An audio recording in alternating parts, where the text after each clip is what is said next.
Hello, everyone. Welcome to Chapter 16, the Digestive System. To begin, we're going to take a look at an overview of the digestive system. This link here for you is a nice animation of how it works as a collective to take food into the body and then to release the waste out. Diagrams are going to be found for you on Canvas. The digestive system, if we take a look at its overall function, its job is to break down food in order to make it usable for the body. So take what you eat and make it into the chemical nutrients that can be useful. This is what we know as digestion. We prepare food in this digestive process in 5 different ways or through 5 activities. First is ingestion, taking food into the body. Next is peristalsis, which is this kind of wave-like contraction to move food from one step or one organ to another. We then have digestion, which is the chemical breakdown of food into usable parts, absorption of those chemical components or nutrition, and then defecation, releasing the waste from the body.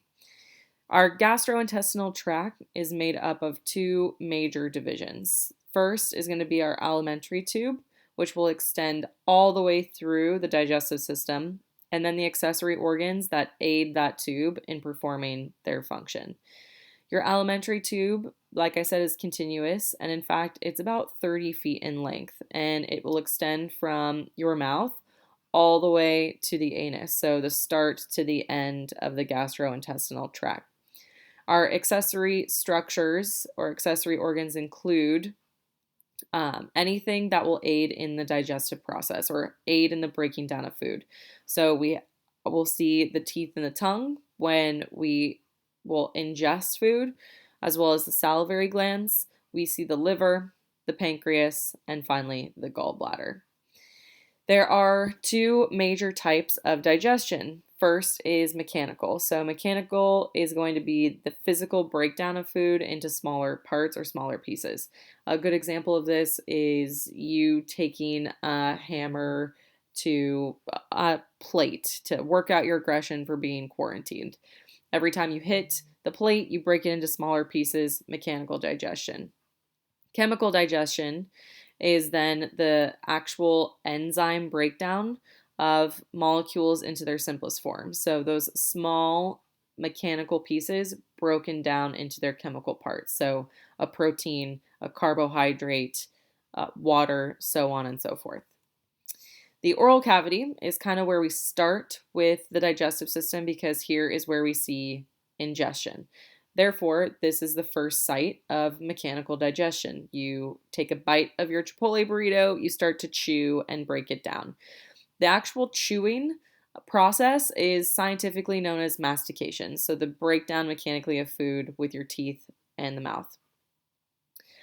The first site of chemical digestion can also be found in the oral cavity, and this is because of your salivary glands.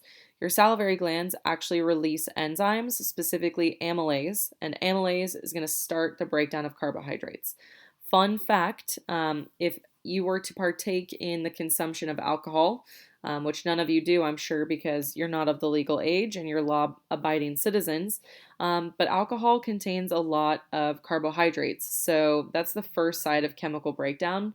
So as one ingests alcohol, a lot of times you'll get sensations of kind of tingly lips or a numb-ish type of tongue, and that's because of the amylase released from your saliva.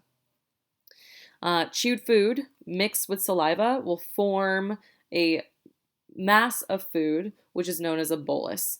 The bolus is then going to be taken and moved to the next portion of our digestive system. But before we look at the movement of the bolus, let's talk about those salivary glands. The salivary glands are secreted in 3 locations, meaning you have 3 main glands found outside of the oral cavity. So they're not found in the mouth. You could poke around, you're not going to feel them, but the openings for them are there. We have the parotid gland, the submandibular gland, and the sublingual gland. And they're all located around that big oral cavity.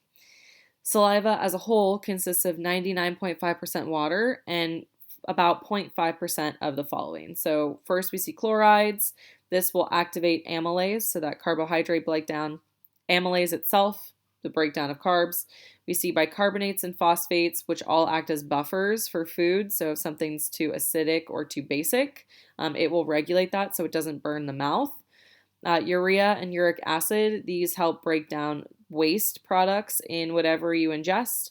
Mucin, which forms mucus, really similar to Mucinex, so hopefully that helps you remember.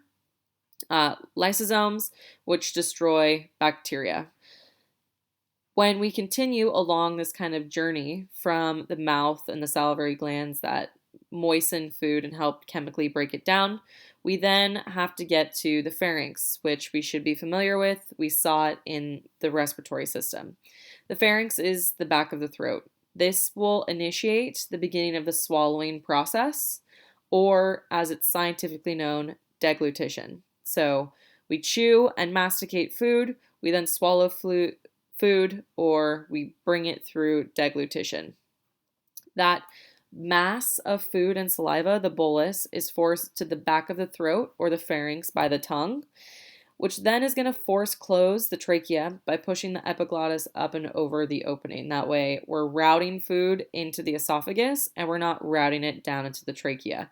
The example we've talked about a couple of times in class where we kind of don't listen to this is if you're eating something with powdered sugar like a nice donut or a beignet, if you inhale while you're taking a breath, that epiglottis didn't close the trachea. Therefore, you didn't route that powdered sugar into your esophagus. You routed it toward the lungs. You start coughing. You can't enjoy your nice donut. The esophagus is a 10-inch muscular tube. It's smooth muscle, so remember this is involuntary. You don't control it. We see no striations. And it moves food based on peristalsis. Peristalsis is repeated wave-like motions that will push food down into the stomach. So if you look at that diagram, it'll kind of pinch and move food down, similar to if you've ever seen a snake engulf some type of food. It will contract parts of its body and move and work that food down the length of the snake. This is what your esophagus does. Your bolus will physically pass your esophageal sphincter or your cardiac sphincter. A sphincter is a fancy way, again, of saying those circular muscles. You had one that is known as the iris. We see another one here, your esophageal or cardiac sphincter. This is going to regulate passage of food into the stomach. Another fun fact for you, if this nice little sphincter or circular muscle doesn't close, this is where we see kind of bubbly movement of that acid in the stomach up the esophagus, and that's what gives people the feeling of heartburn. The stomach as a whole is meant for both mechanical and chemical digestion. Mechanical digestion will also happen through peristalsis, so if you've ever had that kind of grumbly type of tummy, that is those wave-like motions within the stomach. Chemical digestion of proteins will officially begin here in the stomach, nowhere else. So we saw carbohydrates in the mouth, we see proteins here in the stomach. This is because, like the mouth had amylase, here in the stomach we see pepsin, which is the enzyme that breaks down protein. That bolus, so that mass of saliva and food, will then be produced into chyme. Chyme is digested, viscous, semi-fluid food. So it's much less together in nature. It's much more water-like, but it is not overly fluid.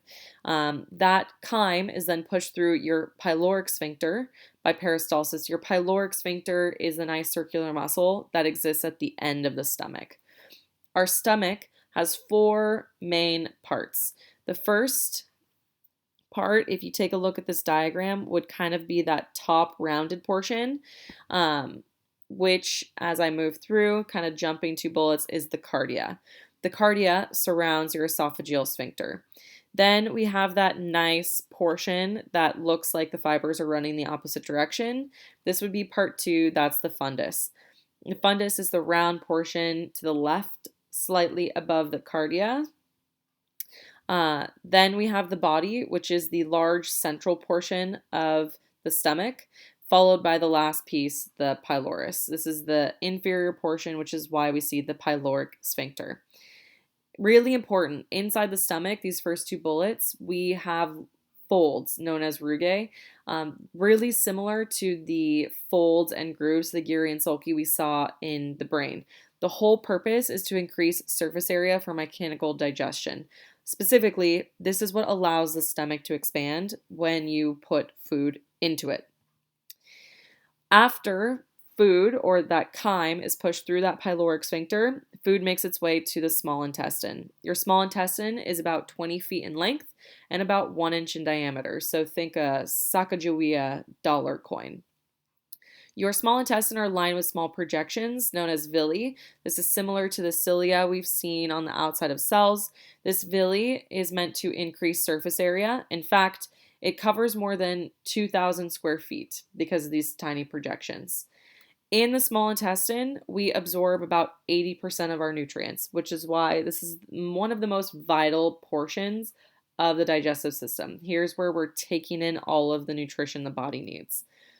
There are 3 parts of the small intestine. The first portion is going to be our duodenum. It's about the first 10 inches right off of the stomach. Then we see the jejunum.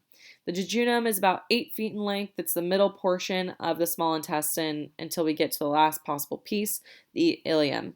The ileum is about 11 feet in length, and it's going to join us or give us a nice connection to the large intestine. It does that with yet another circular muscle or sphincter, which is your ileocecal sphincter. Jumping back up to the duodenum. This first portion of the small intestine is very important because here's where we see the beginning part of digestion of fats. So mouth, we had carbs, stomach, we had proteins, small intestine, we have fats. And this is due to the enzyme lipase. So lipids are broken down by lipase.